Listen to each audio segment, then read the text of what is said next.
இந்த யூடியூப் சேனலின் நோக்கம் வேத வசனத்தை பெரியோர் முதல் சிறியோர் வரை அனைத்து மக்களும் ஞாபகம் வைக்க ஒரு முயற்சி.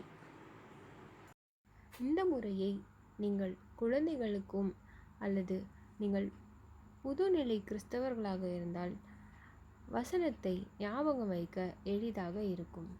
நாம் ஆவிக்குரிய வாழ்வில் வளர இவ்வாறு கடிகார நேரம் பார்க்கும்போது தேதி, மாதம், வருடம், புத்தக எண்கள் இப்படி அனைத்தும் நமக்கு வேத வசனத்தை ஞாபகப்படுத்த உதவும்.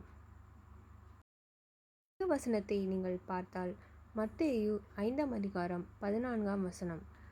இதில் 5:14 இதை நீங்கள் டிஜிட்டல் கிளாக்கோடு ஒப்பிட்டு பார்க்கும்போது இதை நீங்கள் இந்த வசனத்தை எளிதாக ஞாபகம் வைக்க முடியும். இந்த சின்ன ஒரு எக்ஸாம்பிளை பாருங்கள். எபிரேயர் 13ஆம் அதிகாரம் 6ஆம் வசனம். இந்த எண்ணில் 13 மற்றும் 6 இதை நீங்கள் அந்த கால் டியூரேஷனோடு ஒப்பிட்டு பார்த்தால் உங்களுக்கு ஞாபகம் வைக்க எளிதாக இருக்கும்.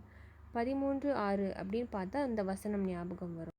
இந்த எக்ஸாம்பிளை பாருங்கள். ஆதியாகமம் 15ஆம் அதிகாரம் 1ஆம் வசனம். இதில் 15:1 இது டேட்டையும் மந்த்தையும் குறிக்குது. இந்த முறையில் கூட நீங்கள் இந்த வசனத்தை ஞாபகம் வச்சுக்கலாம். இந்த வசனத்தை பார்த்தீங்கன்னா யோபு 19ஆம் அதிகாரம் 25ஆம் வசனம்.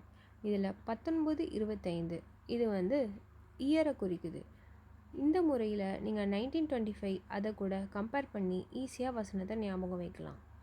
நமது சேனலில் வசனத்தை மையப்படுத்தி நிறைய ஜெப வீடியோக்கள் போட உள்ளோம். படிக்கும் முன் செய்ய வேண்டிய ஜெபங்கள், வேலை மற்றும் தொழில் தொடங்கும் முன் செய்ய வேண்டிய ஜெபங்கள் போன்ற நிறைய வீடியோக்கள் அப்லோட் செய்ய உள்ளோம்.